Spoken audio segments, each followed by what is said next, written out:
Ok, Madame Moreau, est-ce que vous pouvez m'expliquer comment a été organisé cet événement avec le Club Med?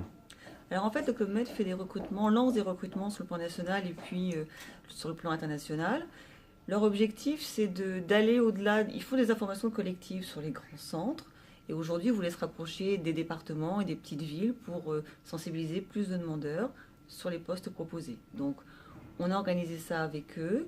L'idée, c'était de proposer, nous, des demandeurs d'emploi par rapport à nos portefeuilles sur cette information collective. Et puis, la presse a aussi fait la publicité sur cette présence ce matin. Donc, d'autres candidats sont positionnés volontairement pour assister à la réunion. On est bien dans le cadre de la mise en relation de demandeurs d'emploi avec des employeurs. On fait des actions hebdomadaires, hashtag vers un métier. Les secteurs qui ont des difficultés de recrutement. Donc on rentre complètement dans cette optique-là, puisqu'on est sur 100 métiers proposés, principalement l'hôtellerie et la restauration, mais aussi tout ce qui est animation auprès d'enfants, animation sportive, culturelle. Et là, c'était une opportunité. Et d'ailleurs, sur 60 personnes qui se sont présentées, inscrites sur la liste, pardon, 45 étaient présentes ce matin, avec beaucoup de personnes intéressées, puisqu'en sortant de cette formation collective, ils ont pu rencontrer directement l'entreprise pour faire un job dating et très vite caler, si oui ou non, l'aventure humaine et professionnelle allait continuer.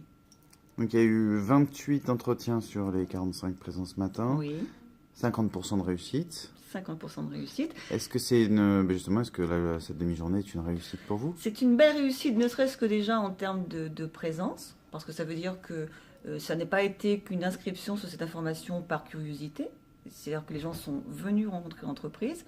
Une vraie réussite parce qu'il y avait quand même des postes proposés avec des contraintes sur la mobilité, sur les langues, et les personnes ont quand même voulu rencontrer les personnes.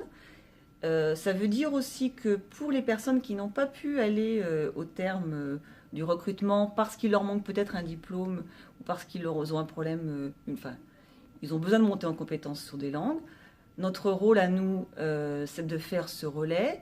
On a des prestations, on a des financements de formation qui sont possibles, adaptables, sur du sur-mesure pour ces personnes-là, pour, si elles sont vraiment intéressées pour aller vers ce secteur, les emmener vers un emploi pérenne.